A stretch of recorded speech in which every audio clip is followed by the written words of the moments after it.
YouTube. To all my invisible friends out there, a warm hello. All right, let's see. This camera won't focus. There's something wrong with this thing. Ah! Come on now. Focus, camera. Focus, people. Okay, let's see if that works. Okay. What's up, everybody? Kevin Jones says, is that an Olight flashlight that he saw on the desk? Yeah, check it out. This is like one of my favorite flashlights that I've had so far. But I don't know. I mean, I just got it 3 days ago. But the way that it feels, big solid piece of copper too. Check out all the metal work on there. It's so pretty. Look at the little, this thing won't focus. Focus on the copper. You're right, Kevin Jones. What's up, Josh Melton, Sherman, Texas, Sean Kelly, Victor Ribeiro, Patrick Wolf, the Czech Republic, Adam Franz. We got North Augusta, South Carolina, Ditkus89. What's up, man? Kevin Jones says you have the copper. Yeah. You know, I had one of these a while ago. I like the red tip on this one. This is the thing won't focus. Focus. This is the titanium one, and it's got like the little copper bezel there. This one's really nice. This thing's tough, and it's got a magnet on the back. The back's magnetized, so it'll like stick to stuff. Check it out. It'll stick to the nails. Whoop. It's legit. It's super nice. Yeah, good flashlights, rather. I can't even enunciate words today. I'm all excited. I'm all hopped up on espresso, guys. I don't normally drink coffee, but today I had a double shot of espresso and a single shot of espresso. Pretty cool. I like coffee now. I've had it 3 times this week, and I enjoyed it quite a bit. Maybe 4 times. Yeah. So, coffee on a ketogenic diet, is it okay? Of course. Is coffee okay on any diet? Of course. It's all about context, right? I mean, if somebody's completely hooked on it, right, and you can't get out of bed, if you can't function right, if you don't feel like you can get work done, if you feel like you're in a bad mood and grumpy without it, then obviously, let me get the angle right here. Come on now. Obviously, then, there's more. If that's going on, and you've kind of got this like addictive thing with it, you need it to function, then in that case, the coffee might be covering up some sort of an energetic leak that you've got going on there. We need to be able to create our own energy. We should be able to create our own stress hormones like the coffee creates. Coffee does help you release stress hormones. But that's not always bad. A lot of antioxidants in coffee. I'm never been against coffee, but what I do think can be an issue is becoming reliant or dependent on anything to generate energy and to have a good day, right? Happy Healthy Family, what's up? Happy Healthy Family likes the title of this. I guess I should go straight to the title because it's super provocative, right? The title of this live event is the American Heart Association a terrorist organization? Now that's some pretty like strong rhetoric there, right? Throwing the word terrorist around, throwing the T word around. I mean, mainstream media does it all the time. Demonizing opposition, dehumanizing opposition. This is kind of coming from a different place. This article, which is found on medium.com. So I'm referencing an article. That's the title. I didn't make the title up. Although this is kind of the reason.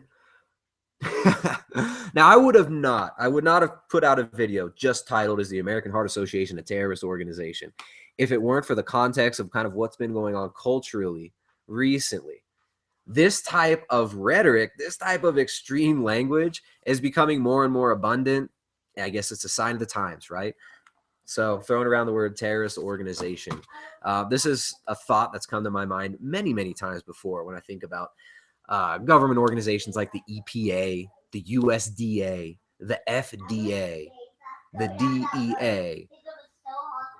I mean, I've often thought of these when you think about the definition of a terrorist organization and you actually look at what terrorism is worldwide historically. One of the main sources of terrorism has historically always been mass organized media, mass media and government, in my opinion, right? All right. So it's funny, like I would have never put out a video like this, but someone else wrote the article. So now I get to make my video title is the A.H.A, a terrorist organization. So let's read this article. I haven't even read it yet. I wanted to read it live with you guys, kind of talk about this. What's up, Jennifer in Austin? Sean Kelly, what's up, man? All right. Pablo says there are a lot of terrorist organizations, especially the pharmaceutical. Okay. All right. So this was an opinion piece on medium.com. And it's actually, I read a couple paragraphs of it. I lied just now. I read a few of the paragraphs, but I want to read it out loud to you guys and actually go through some of this article and some of the points that he makes. And let's see if I agree or not with what he's saying, right? This is a time of extreme opinions, of extreme polarity, of extreme duality, and the internet kind of brings that all to the forefront. So let's talk about this. Let's talk about the American Heart Association, right? The completely discredited joke of an organization called the American Heart Association, right? You put American in front of something and it somehow makes it like official, right? Like you call something, federal, right? Federal Express. Well, Federal Express is it's not federal at all. It's like Federal Reserve, right? Federal Reserve is no more federal than Federal Express. These are words that kind of conjure up a sense of authority. These three-letter agencies, CIA, FBI, TSA, DHA, or DHS rather. DHA is a fatty acid that's essential for life that we're always talking about here. But you put three letters in front of something and somehow culturally and contextually, people will believe that they have authority. Those who are more well-versed in kind of what's going on in the world in history and who pay attention to their environment and what's going on and haven't had their short-term memory completely erased by media, by television, and by the broken, destructive, oppressive education system, those people can see through these labels, right? And don't automatically bow down to the name, doctor, scientist, organization, federal. You say these words and people pretend that it gives it credence or that it gives it authority, right? We have to get in a habit of questioning the associations that we make to these words. Even words like terrorism, right? What is terrorism? What does it mean? All right, let's go through this. Here's the article by Kevin Michael Geary. Now, Kevin Michael Geary, apparently he's a founder and CEO of a website called rebootedbody.com. So I'm sure the media could twist this into saying this guy's making millions of dollars bashing these big corporations, pharmaceutical companies, and big agriculture. There's a conflict of interest there. They love to switch that, right? They love to try to blame, the raw milk lobby or the grass-fed lobby is trying to bully their way, the organic lobby. These things don't exist, right? These are true grassroots movements. These are true grassroots movement, not co-opted, fake grassroots movement that get funded by corporate entities and governments to control narratives, right? The organic movement is grassroots, as it gets. There are people with no political affiliation who want healthy, happy kids to grow up and push forth into the future, and they want their nutrition not to be mutated systematically, right? All right, so let's read the article finally. Is the American Heart Association a terrorist organization? All right, so here we go. What's the difference between ISIS and A.H.A? The A.H.A's strategy is a lot more effective. Sure, the A.H.A isn't beheading people in the streets or strapping bombs on children, but that's not the only way to be a terrorist organization, is it? Look at cyber terrorism. That's the use of computers and information technology to cause widespread disruption, panic, and harm. I would add fear, right? Terror, the very word. Okay. So far, this is pretty well written, right? This is far more intelligently written, far more gutsy, and far more poignant than the crap you'll see in propaganda rags like New York Times and stuff like that. I mean, this is just some blogger throwing it out there, a guy with a website. Got published on medium.com. I don't know much about medium.com, but I like what I'm seeing so far from this article itself. Can't you also cause widespread disruption, panic, and harm with blatant propaganda? And what if that propaganda results in horrendous health and medical outcomes for hundreds of thousands of men, women, and children? What if? Huh? And what if that propaganda campaign proves to be intentional? Both financially and politically motivated? Is that not terrorism? Woo! Clever, clever, clever. And what if that propaganda results in horrendous health and medical outcomes for hundreds of thousands of men, women, and children? Maybe he could have added there, but he's keeping it short and sweet. It's pretty decent prose. Maybe he could have added there for decades, right?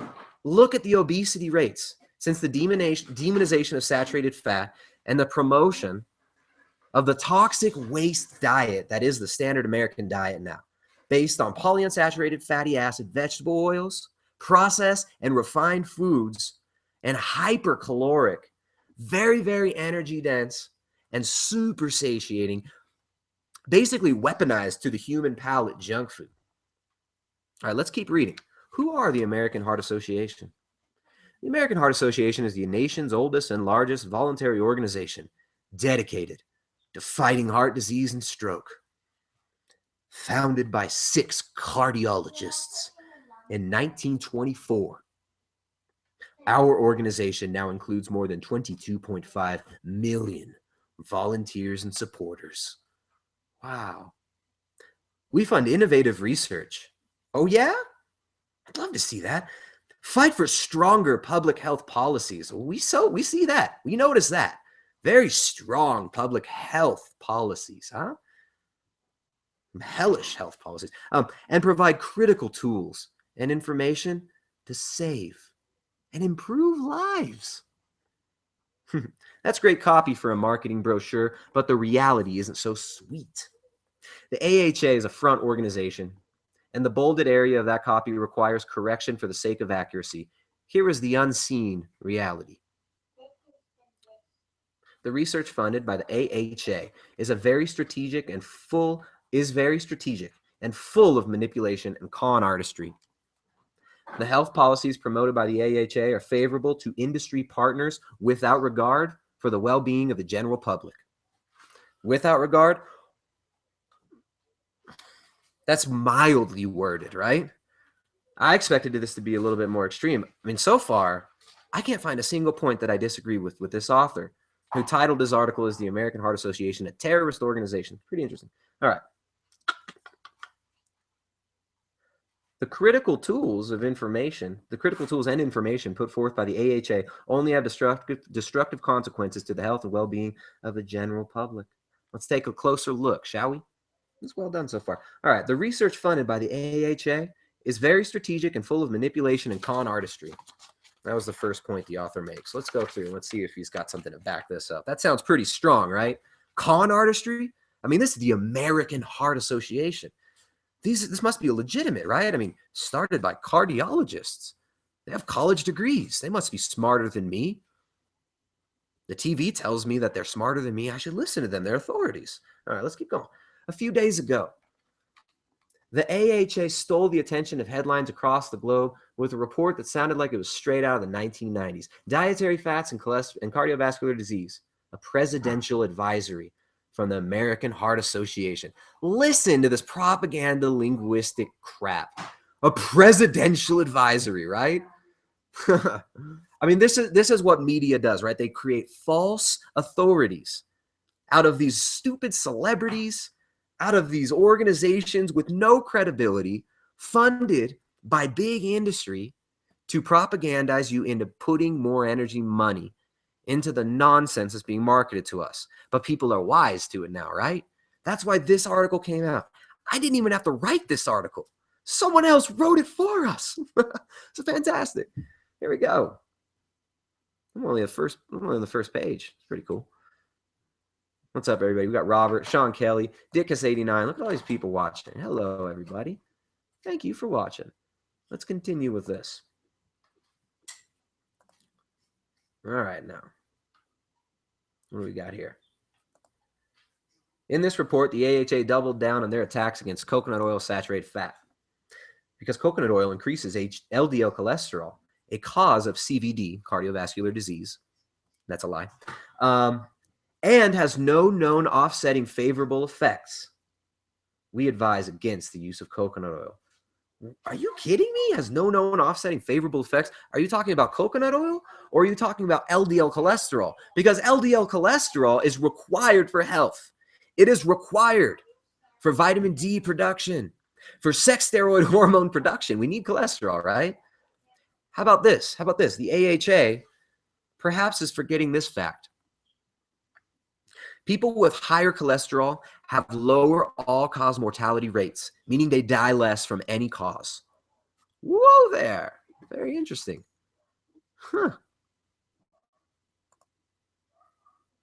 People who suppress cholesterol using statins and drugs have higher rates of depression and suicide.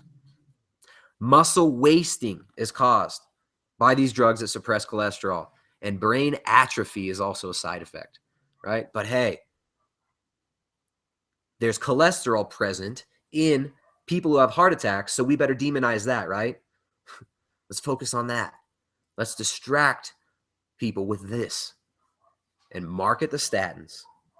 And then when the statins give you the side effects, when you have no libido and you have no testosterone, hey, just get on that TRT, that fake testosterone. All right, here we go. Frank Sachs, lead author on the report. Frank Sachs reportedly said that he has no idea why people think coconut oil is healthy.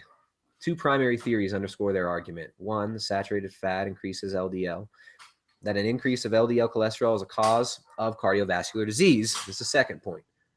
But those two primary theories have been thoroughly debunked. Absolutely. The British Medical Journal said as much in October 2013. Even the incompetent USDA completely discredited. Just revolving door joke of an agency, right? The USDA, Department of Agriculture, subsidizing corn, protecting Monsanto, revolving door for big agriculture and pharmaceutical companies, which are now merged publicly before our eyes. Bayer bought Monsanto for $66 billion. It's a big old buy, right? It's all good, though. No conflict of interest there. Shoot, you know what I'd do? Man, if you really want to make some money, it'd be great to own Bayer and Monsanto, huh? Right? Really make some good money there. People get good and sick from the Monsanto products that are destroying the topsoil, completely monopolizing the seed industry and the food industry. So you've got one wing there making people sick, and then you get to sell those people drugs on the back end, market them drugs. That's awesome. You make people sick, you give them drugs. Awesome feedback loop. Man, I wish I owned Bayer and Monsanto. It's a great economic position to be in, huh? All right, here we go. Here are the facts. LDL cholesterol is a term that describes multiple types of LDL particles. Not all LDL types are associated with CVD. Thus, the increase in LDL does not necessarily translate to a greater risk of CVD. In fact, the increases in LDL that come from eating saturated fat are specifically the particle type not associated with CVD. Wow, how interesting. 17 meta-analyses and systematic reviews have been unable to establish a clear link between saturated fat and cardiovascular disease. And of course, the American Heart Association, that this guy was saying is a terrorist organization, which from his definition of terrorism and from the actual definition of terrorism, they do seem to fit the bill, right? If the hat fits, if the cap fits, let him wear it. You hear that song? What is that song? If the cap fits, let them wear it. Okay, here we go. The AHA only used 4 cherry-picked studies, some from the 1960s, of course, 50-year-old studies, super flawed, to formulate this latest report. The AHA claims that coconut oil has no known offsetting favorable effect. This is fantasy. It's widely accepted that saturated fat raises HDL cholesterol, which is said to reduce the risk of heart disease. Look at human breast milk as a perfect example. 50 to 60% of the calories come from fat.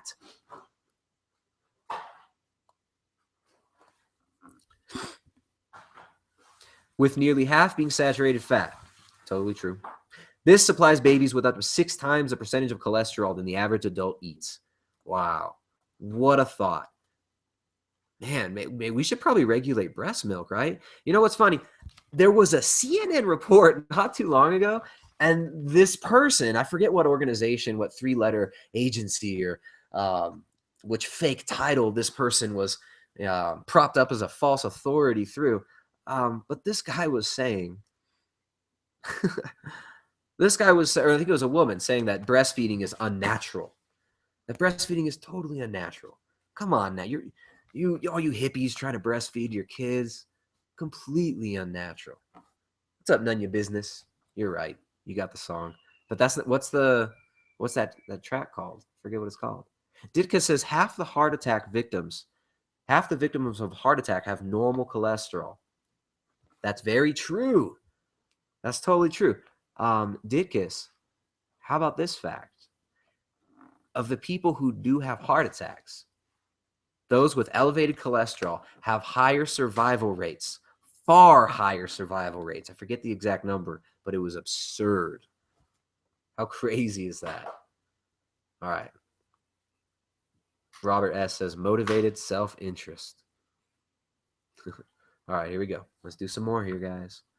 Even though it's touted as bad cholesterol, LDL has very important functions in the body. I talk about this all the time. It delivers nutrients around the body, is an anti-inflammatory, antioxidants, and works for the immune system. Additionally, low levels of LDL are associated with some very horrific health outcomes. Absolutely true, right? It's anti-inflammatory. It's an antioxidant, very important part of the antioxidant system, and works for the immune system. But it's a precursor to vitamin D. It's a precursor to all these hormones. It is a signaling molecule. It's incredibly important. You suppress cholesterol, your health plummets.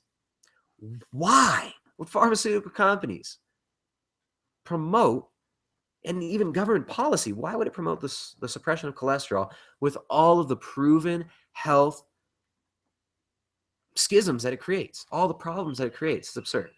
All right, here we go now. Why does the AHA not discuss the different LDL particle types?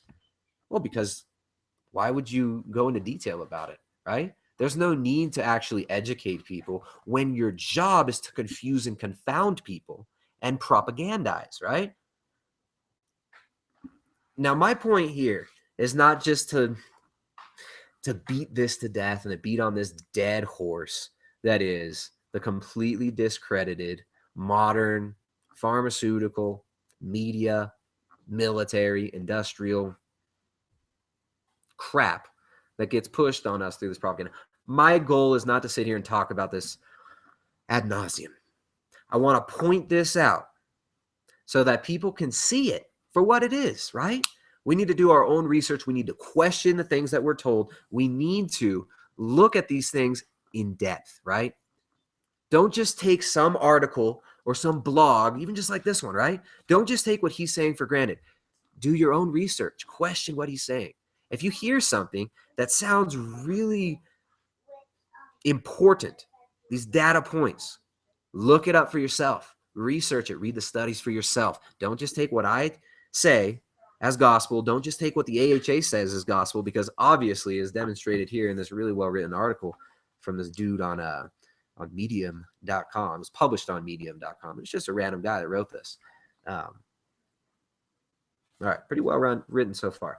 So here we go. Why did they cherry pick down to only 4 specific studies, some of which are wildly out of date? Why do they ignore the well-known benefits of saturated fat on HDL levels? Why do they ignore the conclusion that even the corrupt USDA has finally acknowledged that saturated fat is both healthy and necessary? Is it because the AHA are incompetent? I'd say partially. I mean, in my opinion, partially, right? It's not all intentional. It's not like the entire organization of the AHA is a nefarious thing out to get you, right? It's called conflict of interest. We block out what we don't want to see to protect the bubble of reality that we live in, and we can convince ourselves of some pretty profoundly wrong crap when money is involved and when our livelihood's involved, right? Look at the medical profession. I mean, a lot of these people, come on. I mean, I went to the universities, right? I went through the university system. I know the types of people from my generation that set out to become doctors. 90% of the kids that I knew that wanted to be doctors, it's a status thing. It's not like, oh, I know so much about health. I'm passionate about helping people. It's like, yeah, it's like kind of cool and trendy to say I want to help people, but I'm going to make hella money if I'm a doctor and my daddy's going to be proud of me, right? Half the individuals that are doctors now that I grew up with come from that lot, right? We grew up with these people. We sat in the classrooms with these individuals. We know what small percentage of people actually question what they're told, actually do their own research, actually engage in conversation on a deeper level of their consciousness rather than just regurgitating and trying to get through the tests, right? It's a small percentage of people that actually analyze this and that actually get into the medical profession, not just to make money, in my experience, right? So, like I was saying before, I don't think the AHA is full of people that are doing this intentionally to try, disempower people. I think at the top levels where the funding comes from, that's what's important to look at, right? Just like with YouTube and stuff like that. If it's not advertiser friendly, the message has got to be censored. So let's keep going here. Let's see how this guy breaks it down. Because I've been talking about this for a few days now. It's interesting to get somebody else's angle on it. All right, so he goes on and on. He says, it's because the AHA are incompetent? Of course not. The conclusion published by the AHA in this case was knowingly false. Wow. I believe that, I don't know, it seems like a lot of people do believe this, like a lot of doctors and people, they push this and they believe that it's true, but it's like you got to kind of trick yourself into believing, right? You got to block out certain information selectively, and money can make people do that, right? Unconsciously even. Of course it's not because they're incompetent, he says. The conclusion published by AHA is knowingly false. In other words, the AHA exchanged the health outcomes of millions of Americans for dollar bills and the extension of a specific agenda. The explanation is right there for anyone to see. You just have to bother to look at the major funding sources. And then he lists the major funders of the American Heart Association. We talked about this the other day. Good job, buddy. Amarin, pharmaceutical company. Amgen, pharmaceutical company. AstraZeneca, pharmaceutical company. Eli Lilly, pharmaceutical company. GlaxoSmithKline, pharmaceutical company. Merck, pharmaceutical company. Well, clearly the pharmaceutical companies love you, right? I mean, they're funding the American Heart Association because they have big hearts. They're giving. They're loving. Like they want us to be healthy, right? I mean, that's why they do what they're doing. Pfizer, pharmaceutical company. Interesting. Regeneron, pharmaceutical company. Takeda, pharmaceutical company. California Walnut Commission, incentivized to undermine saturated fats, says, hey, I guess that's a good point. Ag Canada and Canola Oil Council, incentivized to undermine saturated fats and promote vegetable oils. And how about this one? Here's an interesting one. The National Cattlemen's Beef Association, incentivized to undermine the value of coconut oil. Why? That's an interesting one. Why would the National Cattlemen's Beef Association fund the American Heart Association if the American Heart Association classically holds the position that saturated fats are bad, naughty? That seems kind of weird. Yeah, I don't really understand that one. He says they're incentivized to undermine the value of coconut oil. I don't know. It's possible. One only has to do 30 minutes of research in the AHA to see that the recommendations always boil down to 3 general recommendations. And this is true from what I've seen. Take statin drugs, consume vegetable products, and eat AHA approved products. AHA approved products. You know what that means? It means that companies pay the American Heart Association so that they can put a stamp and a sticker on their product, right? They pay them to do it. So the American Heart Association is making hefty amounts of money on this. And I hope this guy actually talks about the structure of it, how companies have to pay an annual due to actually put the American Heart Association sticker on their product. And if you look at the list of companies who are allowed to do it, you know, you can put it on Cheerios. It's on probably on Cocoa Puffs. It's also on several processed meat products, right? Which is really funny. How is that? It's pay to play. You got to pay to play. It's like you can be approved by the American Heart Association if you got the plata. The AHA know their recommendations lead to worse health outcomes. They don't care because they're not an organization that serves human beings. They're an organization that serves big government and corporatist pimps. Got to agree there. Hey, Jessica, can you make sure that the door's closed because I left it open down there? All right. The health policies promoted by the AHA are favorable to government and industry partners without regard for the well-being of the general public. As you just saw, the AHA's latest attack on coconut oil and saturated fat is clearly favorable to big pharma and big food and unfavorable to the general population. That's pretty undeniable to me. But this isn't the first time this happened. It won't be the last. The AHA's own list of policy successes demonstrates that big government, big pharma, and big agriculture benefit the most from the existence of the AHA. Nutrition provisions in the Farm Bill.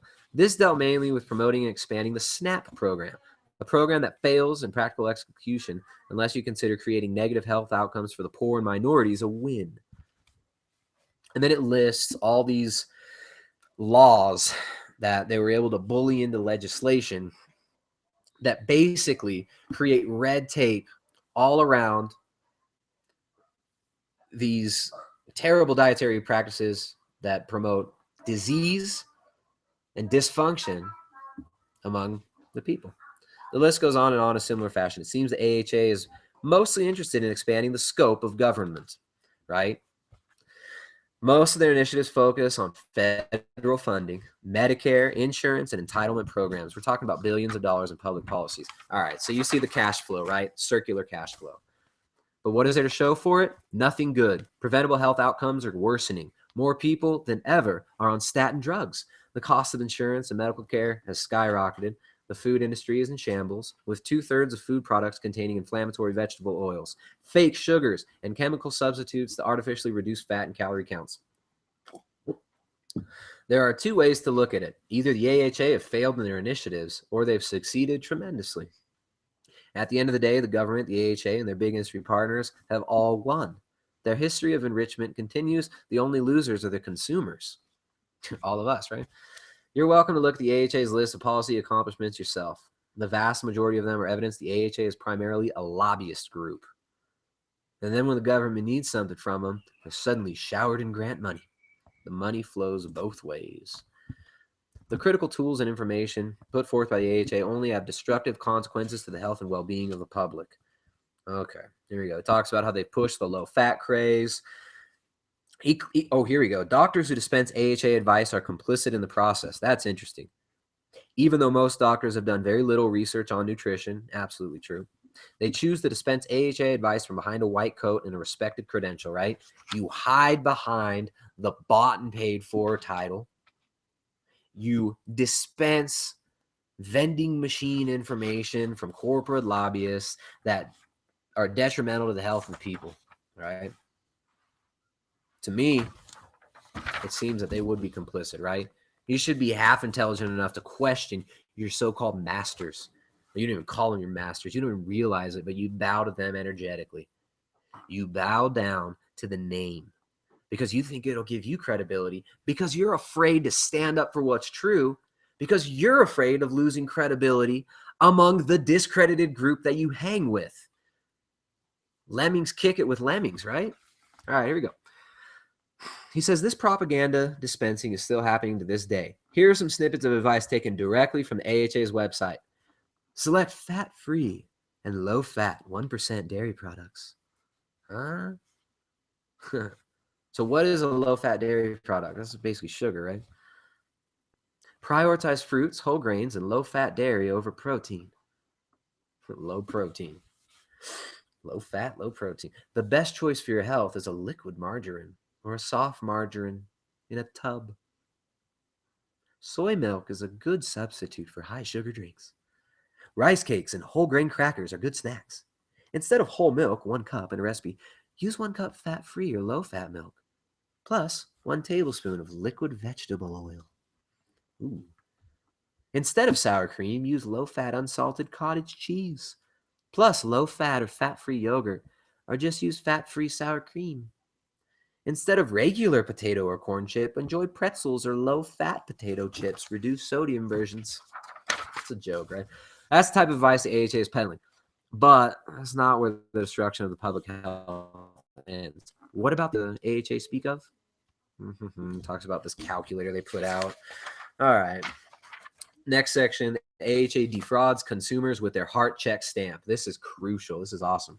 All right. The AHA certifies foods as heart healthy with their heart check mark. This is what I've been talking about the last few days. This is rad. All right. This certification stamp sells anywhere from $1,000 to $7,500 each on an annual renewal plan to food companies who get to display the heart check on their packages. Through this program, the AHA colludes with big food manufacturers like Campbell Soups, Quaker Oats, and Conagra to market unhealthy, highly processed food as healthy. What types of food does the AHA promote through this program? How about countless breads, cereals, processed grain products chock full of added sugar and artificial ingredients, boxed liquid egg products, market pantry egg substitute, imitation crab meat, Welch's Purple Sunshine Smoothie. Woo! And of course, the heart check program demonizes anything above a specific calorie threshold, sodium threshold, or fat threshold, especially saturated fats. It appears to have no care for actual nutrition, sugar, or quality ingredients. Well, it's not about that. It's about making that money. $7,500 annually for some of these products to have that stamp on it. Boom! Count Chocula's got the AHA stamp of approval, says Dick Kiss 89. Victor Pachenko says, did you see that article that says beta-hydroxybutyrate mimics GHB in the body and gives? I haven't experienced that. Wow. Interesting. I'll check into that later. That's very interesting. I don't know if that's true. I don't notice. Okay. So here he goes. What needs to happen? I have no intention of writing a prescription to this problem. I only hope to educate consumers.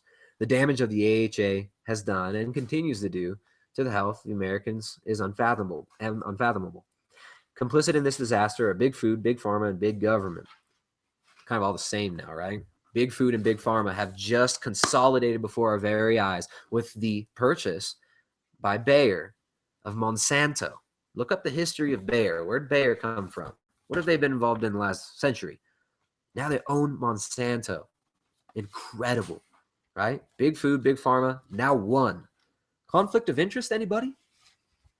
Or are we just making this up? Is it not a big deal? Should we just forget about it? All right, so he says, and a lot of people will probably critique this and be like, well, it's just kind of like negative. You know, they might say, well, he has no intention of writing a prescription, right? Why would you point out a problem if you don't have the solution? That is a very faulty mode of thinking. And where I can see how you do have a point, right? I'm not sitting up here. I'm not going to sit up here and complain about the American Heart Association, big government, stuff like this. That's all a joke, right? Your life is dictated by your decision of how much consciousness you want to wield with intention and with gusto, right? Our quality of life is not determined by the American Heart Association. They just do this now. But we see it, we hear it, we understand what's going on, and no longer will we fall for this, right? And if we make the decision to change our own life, if we make the decision to source healthy, organic, high-quality foods and build a dietary lifestyle habit foundation based on that, we disconnect from the need for so many pharmaceutical drugs. We don't get sick as much. We feel better. We create meaningful relationships with our community that help protect us, right, from the influence and the toxic degradation of the soil, the microbiome of our soil and our bodies. We protect our communities from this by networking, by speaking the truth, by networking with like-minded people and coming up with solutions on an individual basis, right? The solution is unplug your energy from the vampire, stop feeding the parasite, and starve the parasite. Feed what you want to fuel into the future, right? Okay, here we go. He says he has no intention of writing a prescription for the problem. I only hope to educate consumers. This is the article saying this. The damage the AHA has done and continues to do to the health of Americans is unfathomable. Well, it's fathomable. We just talked about it, right? Look at the obesity rates now. Look at the rates of cardiovascular disease. Look at the rates of cancer. With the increase of vegetable oil consumption, toxic glyphosate, which is a known carcinogen, is permeating most of our soil now. Corn products have monopolized a huge corner of the market and make up a big portion of the standard American diet. This is an industrial waste product consolidated under one producer worldwide now. Monsanto, which is just bought by a pharmaceutical company. All right. He says complicit in this disaster, big food, big pharma, big government, and the doctors on the front lines who mindlessly parrot advice from these organizations and institutions, and I'll add that are completely discredited now and are failing and gasping for energy, desperately clawing at the ignorance of the consumer, trying to harvest their market share, which is dwindling as coconut oil, as grass-fed beef, as organic foods take over the market. That's why Amazon saw it as so important to try to consolidate that under the Whole Foods brand, which they recently purchased for $14.6 billion or something like that. The reason Amazon is looking at the Whole Foods thing is because they see the trend. They've got algorithms that scrape the internet and that understand the importance of the organic movement and the power of it. And this is just pathetic attempts to save face and to save economic territory thuggishly using government recommendations that people don't take seriously anymore. Nobody takes seriously anything their government tells them anymore. I don't know if that's necessarily a good thing, that our governments have become so disconnected from reality, from the people, from what the mission of these organizations is supposed to initially be. It's become about money. It's become about energy and power. But it's a fake power, right? It's not power to disempower people. It's not power to stand on the shoulders of those that are weaker than you. That's pathetic. It's pathetic, right? It is not powerful to prey on the weak and powerless. You know what's powerful? To empower others. You know what's powerful?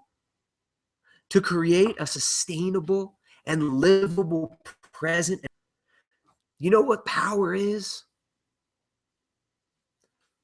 Power is intentionally creating and manifesting and building with our hands, our hearts, and our mind, the present and future that we're capable of creating for our families, for our children, and for us.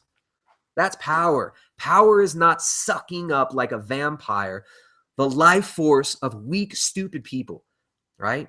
Dumbing people down, giving them false information knowingly to manipulate them into giving you energy economically or psychically is pathetic, right? It's parasitic. We aren't meant to be parasites. That's not our heritage. All right, here we go. Over 600,000 men and women are dying of heart disease in America every year. I'm not saying that the AHA has contributed to all those deaths. I have no idea what percentage they're responsible for. Look, we're all responsible, right? For listening, right? We're responsible for what we accept. We're responsible for the lies that we submit to and bow to the false realities that we allow to be created around us. We are responsible for it. We're responsible for speaking the truth. Yeah? With power comes responsibility. And with responsibility comes power. All right, here. He says, I have no idea what percentage they're responsible for. All I know is that they have a major hand in inflating that number. Look, we have to take responsibility too, though. What's the writer of this article? I forget his name. Kevin. We got to take responsibility too, man. We can't blame others. We can point out wrongdoing. We can point out and speak truth about what is happening around us. But at the same time, we have to see how we're complicit in it. How are we complicit in creating this? Right? And how can we stop feeding those parasites? That's what we should be asking ourselves. That's what I'm asking myself all the time. And I try to do that through this outlet, try to do the best I can. It's pretty fun. And it's incredibly rewarding to actually speak the truth. And if I don't, then it rests on my conscience. The guiltiness of not speaking the truth, of not speaking what I see, and of not trying to do my dangest to make the situation better, to empower you, my family, my community, and other people to help correct this situation. If I don't do that, it rests on my shoulders. And I'm not happy if I'm not doing what's right. And that's a universal thing. Even if the A.H.A. was only directly responsible for 1% of those deaths, they'd easily have all terrorist organizations beat if what we care about most is the body count. As I've demonstrated through this article, this isn't negligence. It's an intentional ignorance of the research and real-world evidence for the purposes of promoting a corporatist agenda. The A.H.A. may not hate the groups they harm the way that traditional terrorist organizations do, but that doesn't excuse the degree of harm they're doing. Terrorists or not, the A.H.A. are a real enemy to all Americans. There you go. Interesting article. That article was called "Is the American Heart Association a Terrorist Organization?" Fascinating. All right. You guys want to talk about other stuff? Interesting article. I can't find anything I profoundly disagree with. And if the cap fits, let them wear it, I say. Marlene. What's up, Marlene? Robert. Sonia. What's up, Sonia? Boxa. Look at all of these comments. What's up, everybody? Robert says, if you tell a lie long enough and loud enough, people begin to believe it regardless of the outcome. Yeah, I mean, that's an old World War II quote, right? Was that Goebbels that said that, or was it Hitler who actually said that? It also said, the bigger the lie, the more people will believe it. Fascinating, right? All right, let's see what else. Sarah Monsieur, what's up? You've been here all week. Got a lot of people tuning in. Thanks, everybody, for watching. I hope you guys enjoyed these live broadcasts. I have a lot of fun reading your guys' comments, interacting with you guys. I got to scroll all the way back here, though, because you've got so many comments and questions that I've missed most of them. I've been talking for a long time now, like 45 minutes. Here we go. Nunya Business says, listening as I sip my coffee with MCT oil, coconut milk, ghee, heavy whipping cream, and cacao powder. Preach on, he says. All right, Nunya Business. That sounds pretty good. Victor, Robert, DJ, Adam, Pet Ventures. What's up? All right, here. Brian Street says, does make you think that there are more and more people waking up and educating themselves on their own health. And maybe those revenues in big corn and wheat are dropping. Yes, they're dropping. In fact, before Monsanto was purchased by Bayer, they posted the biggest losses and they were in decline. Monsanto is being banned in countries all over the world. They're thuggishly forcing their way into Latin American countries like Ecuador, right? Ecuador's constitution had a provision that no transgénicos, no GMOs were allowed in this country. That was part of the constitution, and I think it was 2008, los correístas, la revolución, which ended up just being, co-opted revolution here.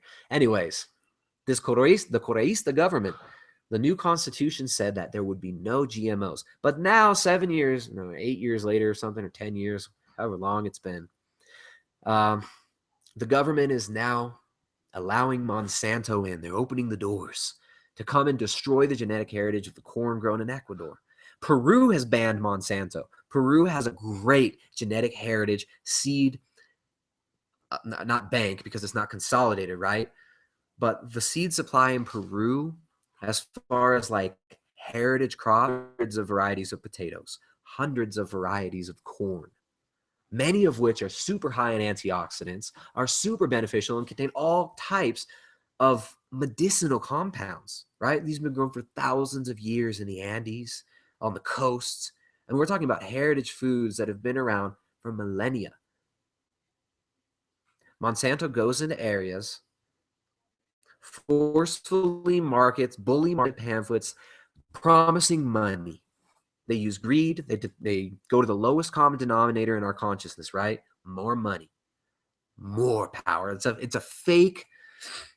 They bait you in with this like, fake thing of you're gonna have money and power, right? They tell the farmers you're gonna get increased crop yields. It's gonna be easy, and you're gonna have no weeds. Then they start spraying the glyphosate. They plant the GMO corn. It starts cross-pollinating with their other seeds. These seeds don't create new seeds. They're terminator seeds, right? So you have to buy new seed stock every year. You can't grow your own seed because it's sterile. It's suicidal. The seeds kill themselves. Their seeds are engineered to kill themselves, so you got to keep buying them. That's got to be healthy, right? Even the seeds are killing themselves. They're killing the bugs that eat them. The guts of the bugs that eat them explode. And it destroys the topsoil, and it makes it almost impossible to remedy. It takes decades to remedy that soil and a lot of input, and it renders it toxic, and it binds up the nutrients in it, therefore making it less nutrient dense, desertifying the soil, destroying the seed stock, and consolidating it. Remember the film? What was the movie? The movie was Interstellar. The only crop that they were growing was corn and probably soy, but that was the only crop left in a desertified globe, planet, whatever. Completely desertified. That's all they had left was the corn, and it was just a dust bowl. Pretty crazy, right? So, anyways, boom, boom, boom, boom, boom. The genetic heritage of the seed crop in Ecuador, unfortunately, now is under threat. But there are a lot of people who are opposing this, who are educating their neighbors, talking about these things. But unfortunately, in rural areas all around the world, if you tell farmers you can increase your yields, have to work less, of course, that's what we want, right? We naturally, it's the basic human desire to not have to strive so much when reap the to not have to reap the harvest through the sweat of our brow. It sounds awesome, but it comes at a cost. And that cost, when you actually look at it long term, is complete enslavement of entire communities and the destruction of our ability to create our own food that is nourishing, right? It destroys communities. I'm not being extreme here. I'm just stating the truth. But you know what? There are millions of people building communities, reclaiming desertified land, remedying the soil, using grass-fed beef, using ruminant animals, restorative agriculture, permaculture techniques. And there are people building an entire economic and business model on this sustainable, restorative, rejuvenative agriculture that's organic, that is non-toxic, and that promotes health and longevity, right? That's why the Ketogenic Edge Cookbook, if you go on our website, it's one of the only things we sell on our website right now. It's our book, The Ketogenic Edge Cookbook, a training manual for low-carb, ketogenic, and paleo cuisine. We really focus on nutrient-dense foods, whole food ingredients. There's no like artificial sweeteners even, because we wanted to show you guys and train you, right? Not just give you a few recipes, but train you how to modify recipes, how to make your own, how to further develop them. We wanted to train you how to make meals, even desserts that are sweet, using nutrient-dense whole foods ingredients, and show you how you can bring out sweet flavors without even having to add like overt artificial or natural sweeteners or use a bunch of stevia.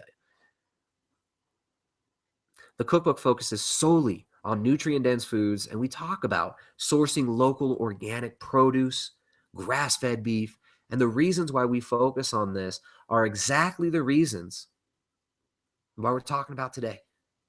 These organizations, the A.H.A., the USDA, the FDA, these revolving door agencies in U.S. government, worldwide. Europe's the same deal, right? Just different names. These organizations are destroying systematically our ability to procure and grow good organic food. and spreading a system that's not sustainable and that is being dismantled right now, fortunately for humanity, right? So each one of us, every day, every bite we take, every shopping trip we go to, every time we go to the farmer's market, every time you purchase community-supported agriculture products, when you support channels like this, when you don't buy into the dogma and the hype, when you do what feels right within your community, within your home, within your body, you feel good, and that spreads, right? And it spreads a model that's sustainable and that's healthy.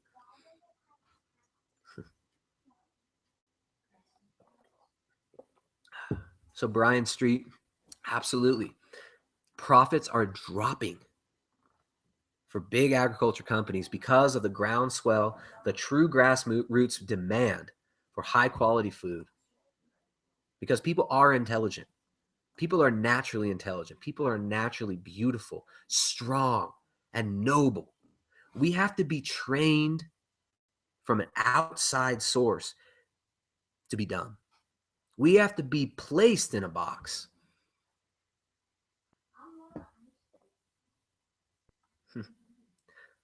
Yurtha says, my daughter is a doctor and she works 90 hours a week. When you look at the earned money, that isn't much, exactly.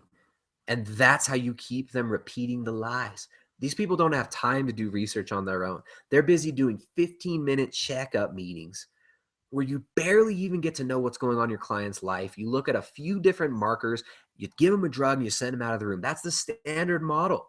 Doctors don't spend more than like 10 minutes with their patients, and they're working 90 hours a week, busting their asses to pay off debts. So they're already in debt. When you're in debt, you got to pay that debt. And you know, like if I owe someone money, I freaking know it, right?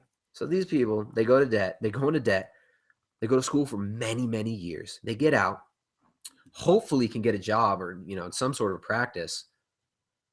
And you don't ask questions. You don't question the structure that you're already in debt to, right? You don't question your masters.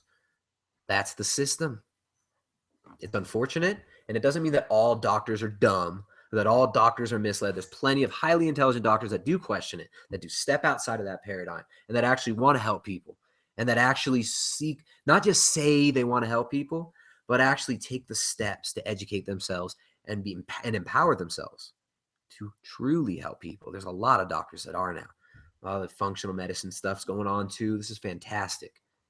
This is a groundswell, a grassroots movement that is bringing into fruition a future that is livable for us, right? So we got to keep this going.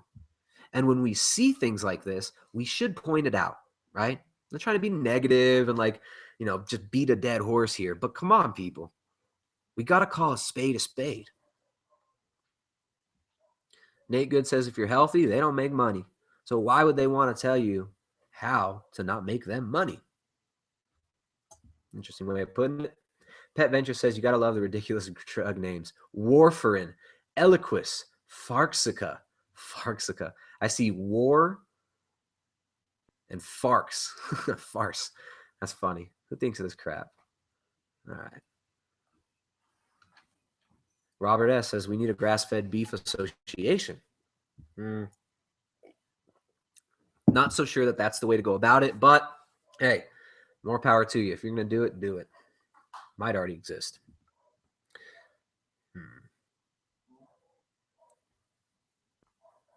All right, guys. What's up? Boxa, how's it going?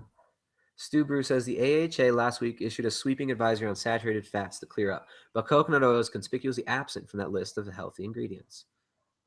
Saturated. All right. Christina says, I love these live hangouts. I love your opinions and the way you present them, Tristan. No BS. Well, thank you. I appreciate it. I like doing these. It's fun.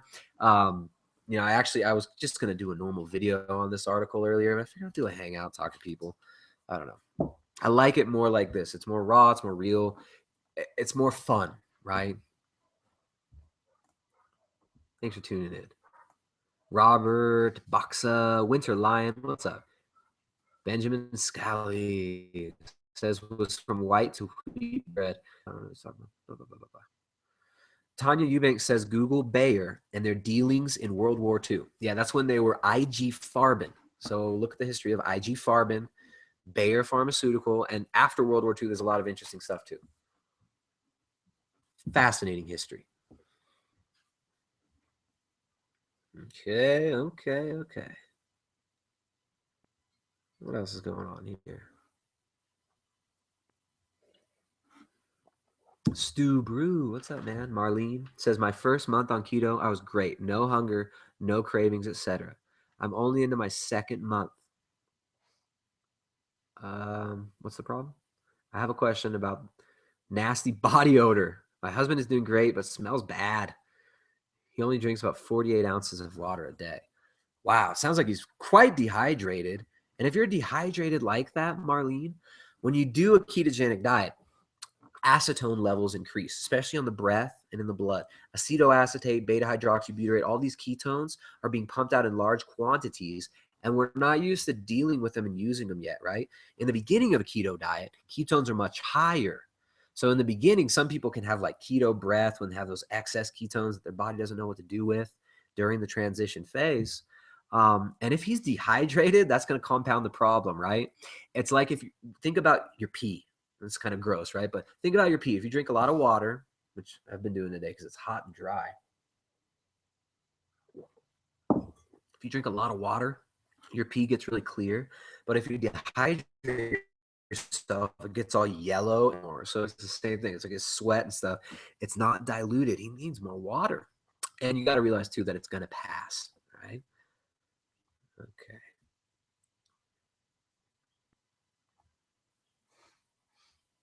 Okay. Marlene says, are most farmers markets organic or do they do GMO? Because I used to go to the farmers market up in Washington. I don't remember any organic signs. Well, here's the thing. It's like farmers markets. A lot of times these producers are not purchasing the sticker from the fake USDA and not going through this process. A lot of producers produce organic food, but don't want to pay for the ridiculous and sometimes mostly, I mean, especially for in other countries, that USDA organic label can be bought. Doesn't matter what product you're selling, right? So a lot of these farmers don't even use that label. Talk to the farmers. Ask them, do you grow this organically? Do you use pesticides? Do you use glyphosate? So we form these relationships. You go to the farmers markets. We buy from local CSAs, community supported agriculture, where you're actually supporting a farmer and kind of committing to buy their product before it's done so that they don't have to struggle so much to create it, right?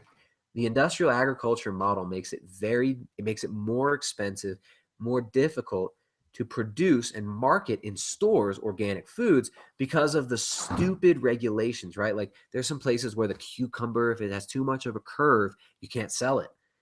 So it's a joke. It's about aesthetic. It's about false appearance, right? Just like the media, they prop up these beautiful, stupid people, these empty, hollow shells, and they get you to worship them and pretend their substance, right? Same thing in the food market. It's about appearance. It's about lowest common denominator. It's about quick sales, sex sells. And the same thing in the supermarket. You got the sexy little cucumber, and they all look the same, and they're all sprayed to stay shiny, right?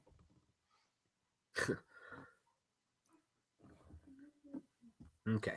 Gerald says they did rightfully vilify the AHA, USDA, etc. Are you talking about the? Okay.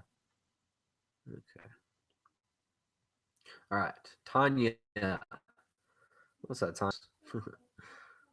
DJ Adams says they stated that Tristan in the Georgia Guidestone they want to reduce population to 500 million. Monsanto is one tool to achieve that. That's interesting.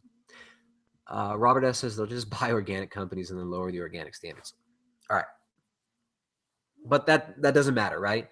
There's always going to be this struggle. I shouldn't say always, but right now in this model, in this duality reality, there's going to be duality, right? So you're saying, the big agriculture is just going to buy up organic agriculture companies and cheapen the organic market. That already happens, right? You've got like the 365 organic that Whole Foods sells, and it's all from China with very, very shady, who knows what kind of standards.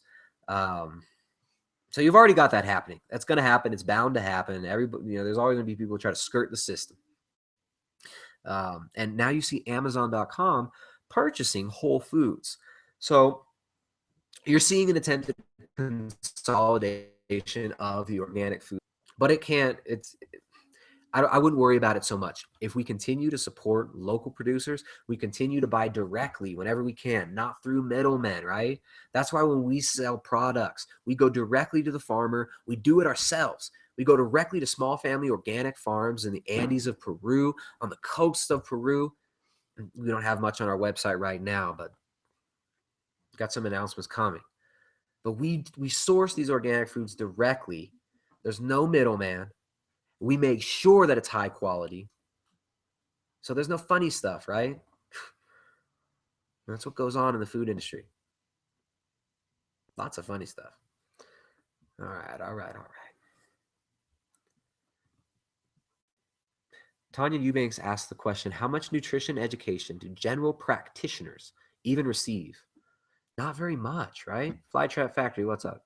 You said I rock. Well, you rock, sir. All right, what else? Judging from the success doctors have had fixing anything, my friends and I don't go to them unless I break a bone or something. That's what he says. Says Pablo. Pablo says, the problem is that pharmaceutical companies pay the government associations or someone inside for good publicity, even if they know the medicine can make you sick. I mean, that's a simplification, right? And maybe worded in a way that doesn't reflect the whole thing, but I get what you're saying there. Okay. Marlene says 7 years. Oh, man. No way. Marlene Duke, how's it going? She says 7 years ago, my son had seizures from his vaccines. That's when I started researching vaccines, which led me to food, Monsanto, psychiatric care, so on and so on. Once you learn, it keeps going. Sorry to hear about your son. I know some people who've also had similar situations. It's not. All right. There we go. Robert says doctors are awesome for emergency medicine. Absolutely, right? Like the modern medical system, the emergency medical system now, fantastic. Better than it's ever been. It's not like the whole thing is bad or all medicine or all healing is bad or doctors are bad. Never say that. I would never say that, right? This is just a systemic thing that we need to sort out. This overgrown, bloated system that we're going to stop feeding and starve and let it go and, die off in the woods alone like a pathetic old gnarled creature. Okay, here we go. Sonia asks, what are the ketone blood levels supposed to be in ketosis? Sonia, ketosis is anything above 0.5 millimolars per deciliter of beta hydroxybutyrate. So anything above 0.5 is ketosis. All right. And more, Sonia, also more is not always better. And having more ketones doesn't mean you're losing more body fat. Now, I've talked about this a lot. This is a major issue for a lot of people. They're told, they realize, wow, saturated fat is not bad. Fats are crucial for health, and a high-fat diet can be healthy. But I think a lot of the marketing stuff, like even the words high-fat diet, like, butter's going to make your pants fall off, stuff like that. Eat more fat, lose more weight. This kind of stuff, it's catchy, and it appeals to the lazy part of us, but the magic of keto, the magic of ketones for fat loss is not that it makes it so that you can eat as much food as you want and not gain body fat. The magic of keto is that it makes you not hungry. Ketones are powerful signaling molecules that decrease, so it makes you not eat. It makes you naturally restrict your caloric intake and burn more body fat. So higher blood ketones are usually present in the beginning of a ketogenic diet, and then they drop down later once your body becomes more efficient at using free fatty acids for energy and at using ketones. So more ketones is not always better. Don't chase ketones, chase the results. If you want results and body fat loss, Don't waste a bunch of money. It costs like $5 every single time we measure our ketones, right? I mean, that's a lot of money for these ketone blood strip manufacturers there. I just don't think it's worth it. I don't think it's worth the purchase. Um, it's it's inconsequential to fat loss. They've done studies with ketogenic and low carb diets where they start people off, and in the beginning, they're at like 1.5 millimolars per deciliter. And then on the same macros, 6 months later, they're still, or several months later, they're still burning fat. They're still losing body fat, but their ketone levels are lower, right? So the adaptation process seems to result in less blood ketones after you get adapted later on. So it's kind of irrelevant how many ketones you got if you're trying to drop body fat. DJ Adams says, any advice on how to deal with loose skin if you drop 60 pounds? I'm not there, just asking for the future. How to deal with loose skin. Wait till you get there, man. You might not have any loose skin after 60 pounds dropped. Not everybody has it. But also look at, there's a video I did with Tyler Cartwright of Keto Gains. Check out that video. We did it several months ago, and it's maybe a month ago. And it's all about his journey and his incredible over 200 pounds fat loss. And he ended up getting surgery to remove a lot of loose skin.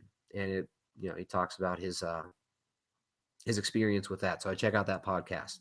Tyler Cartwright of Keto Gains. Search that on my YouTube channel. Boxa says the TV shows, TV news, always ask your doctor before you.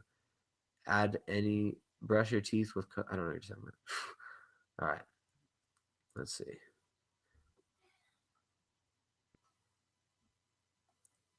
Pet Venture says, I have a theory that keto flu is really a Herxheimer reaction. Candida die off and such. Your thoughts? I think the keto flu is simply a lack of electrolytes. When I work with clients, most of them have no keto flu at all because we make sure to get them enough electrolytes and give them a well-balanced diet that gives them the nutrients they need. Keto flu is not required for proper ketogenic diet. You can get through that transition very easily if you formulate it correctly, if you have enough sodium, magnesium, and potassium. And if you check out all our videos and all our articles on our website and the Ketogenic Edge cookbook, there's a lot of help there. You can put a lot of stuff out for free. So check out the articles on our website. Ketosis is not difficult. Keto flu, I don't think is a Herxheimer reaction because it doesn't have to happen to everybody. If you correct for the electrolytes, most people have no difficulty transitioning. They might feel a little bit less energy for a few days, feel a little drop in strength, but they don't necessarily have that keto flu.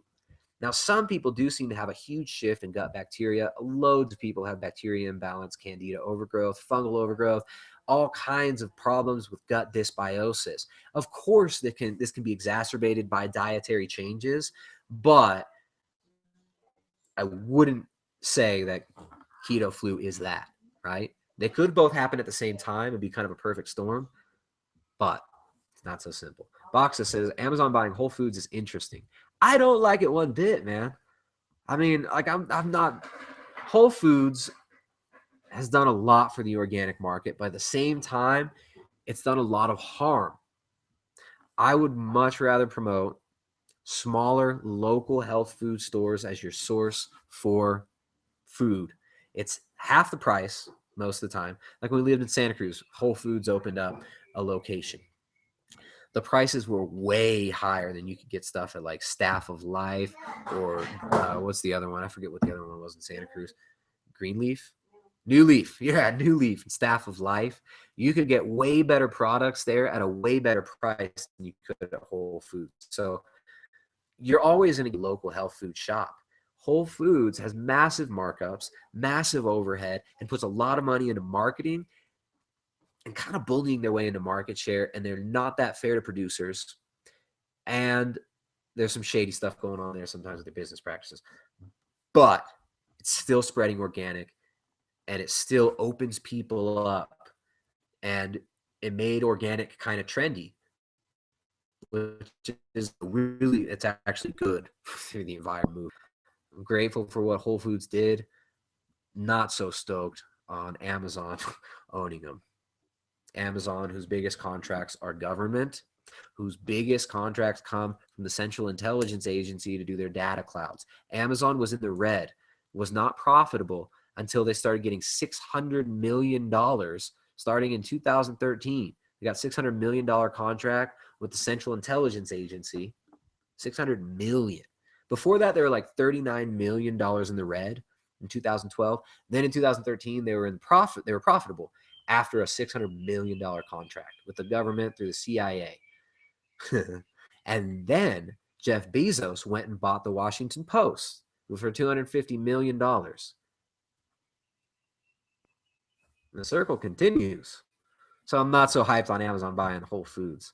I mean, right? Who's buying Whole Foods? If Amazon's major money and major funding and power is coming through, I mean, you didn't think about these things, right? But you say them out loud and it sounds so absurd, right? Amazon's main income is government money. And they're using that government money to buy up the organic market now. I, for one, will do my best not to support Amazon's almost unavoidable at this point. But yeah, I mean, we need to hold these people accountable, right? Amazon's just a fulfillment center. There will be other Amazons. They got there first. They pumped a bunch of money into it. It's about timing. It's about the injection of seed money and investor money at the right time, the consolidation of markets. That's how Silicon Valley has been working historically, right? You got about 100 people who are funding most of these companies.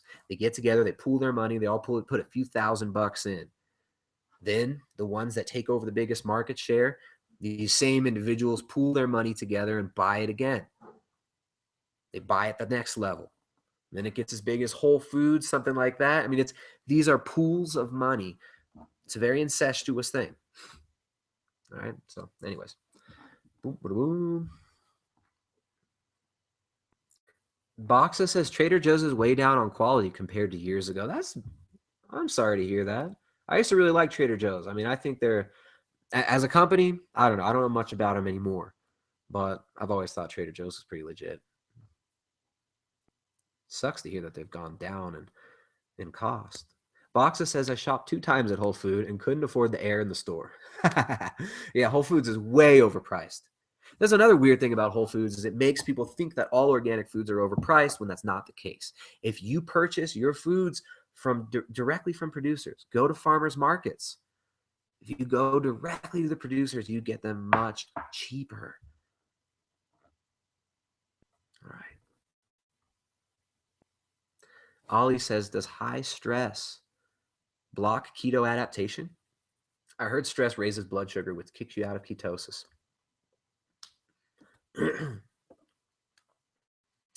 Okay, stress hormones have very acute, specific functions in the body. They're there for a reason. You need them. They're good. But when they get out of balance and you have them constantly activated, it's catabolic and unhealthy. They break down tissues for the most part to release glucose, to release energy to be used quickly. If you're constantly stressed out, you will be releasing more glucose. I mean, there's 1,000 different types of stress too, right? You've got the psychological stress. You've got the stress of living in a household where a certain tension rules, right? Everyone's walking on eggshells, afraid to piss off the tyrant father that hates his job, that doesn't like his lot in life and blames other people. There's that low-level stress. There's a low-level stress of maybe working a job that you hate, that you're conflicted about. Like if you work for the A.H.A. and you got to lie to yourself every day and tell yourself that what you're doing is meaningful.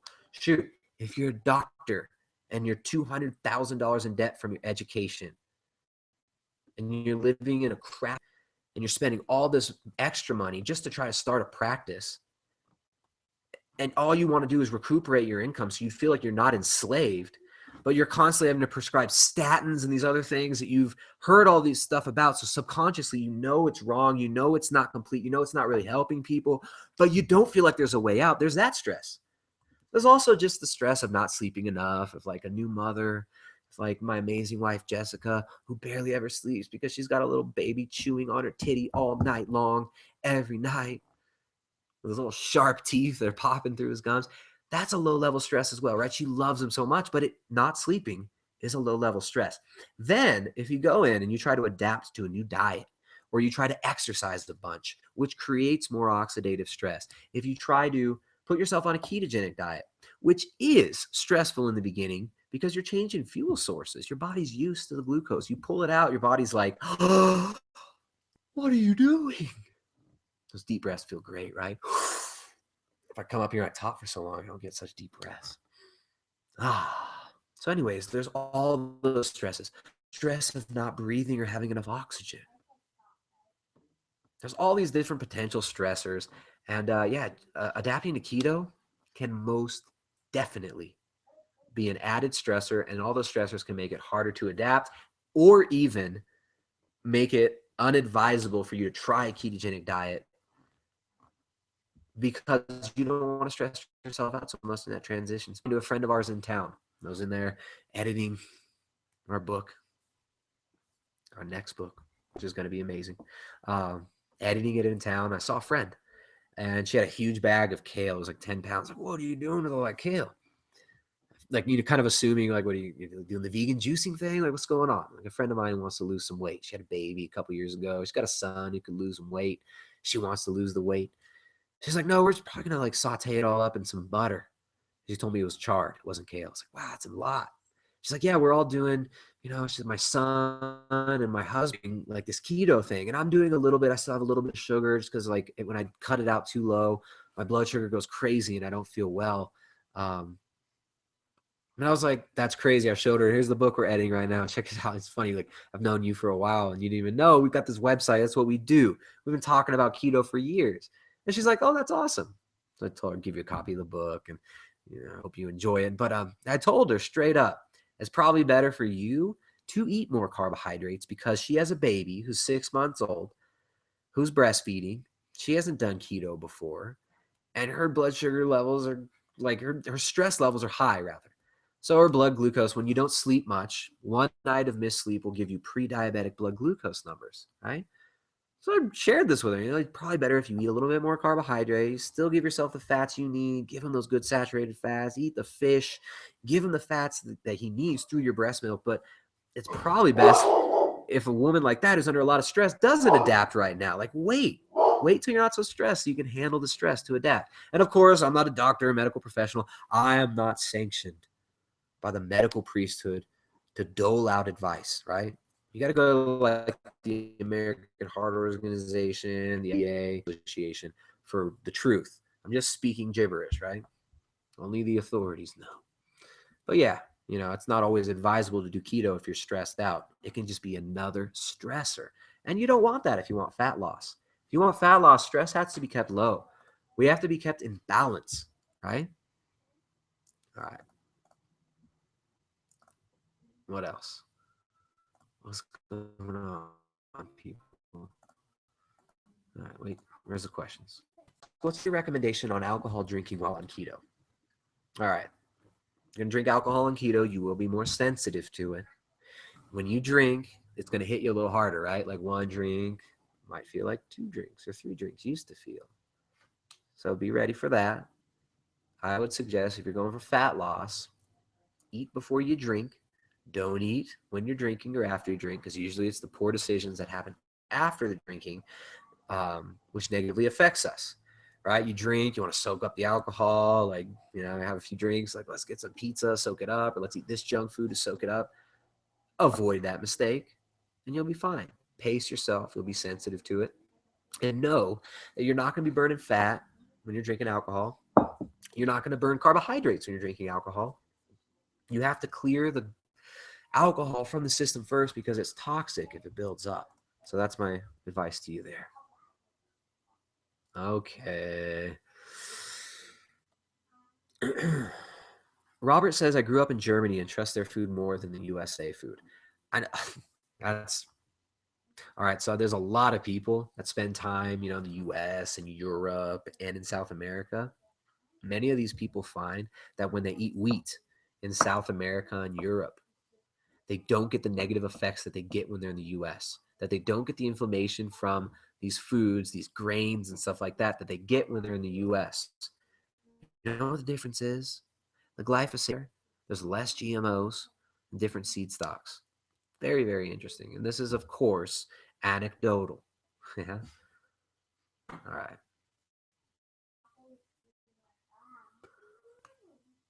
Okay. It's time to start wrapping this up, guys. It's been a while. I think I've done a live hangout 5 days this week. I can't keep that pace. Don't expect every day. But I've been having fun doing these. I actually have a lot more fun doing these than making pre-recorded videos. Um, I don't know. I don't like the editing process. I mean, editing's fun if it's something creative, right? But if it's just me talking, I don't like the editing process, and I don't like to like script things. Um, I like to talk with you guys. So it's been fun sharing time with you guys, seeing all your comments, and yeah, thanks for enjoying. The title is a little bit incendiary, and it was an interesting article we talked about today. Is the American Heart Association a terrorist organization? Um, Interesting, extreme language in the day of extremes, and an internet that promotes and well, I guess it doesn't, maybe the internet itself doesn't promote, but people are attracted to extremes and extreme polarity. Um, I want to close this by just saying, again, what I said earlier. Um, this, like the American Heart Association, big pharma, big agriculture, consolidated before our very eyes with the Bayer Monsanto uh, merger. These are signs of the times, right? But they're only happening in reaction to groundswell of demand for high quality foods, for nutrient dense, healthy foods, for restorative agriculture, for community interaction that's meaningful, fulfilling, and nourishing to our bodies and our internal state, right? Our interior life. We got to have meaningful community interaction. So going to farmers markets, buying your beef directly from producers, buying organic foods. It feels good. This is why me and my family have been doing this for years. This is part of the reason why we came to Ecuador, because it allowed us to live in an environment where foods that we wanted to eat were readily available locally. You know, grass-fed beef, raw dairy products, everything's grass-fed. Where there's some organic food available, it's not all organic in Ecuador. It's not Shangri-La, and it's not easy living here, especially if you're used to living in a place like LA or New York, something like that. People go nuts here and they run off, they hightail it out of here after a honeymoon phase of a couple of weeks of peace and quiet. They hightail it out of town. But this is one of the reasons why we came here. We want good food. We want clean air. We want meaningful community interactions.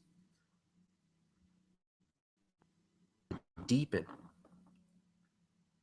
and expand on the profound love that we have for life, for each other, for our communities, for our friends, for our family, for all this.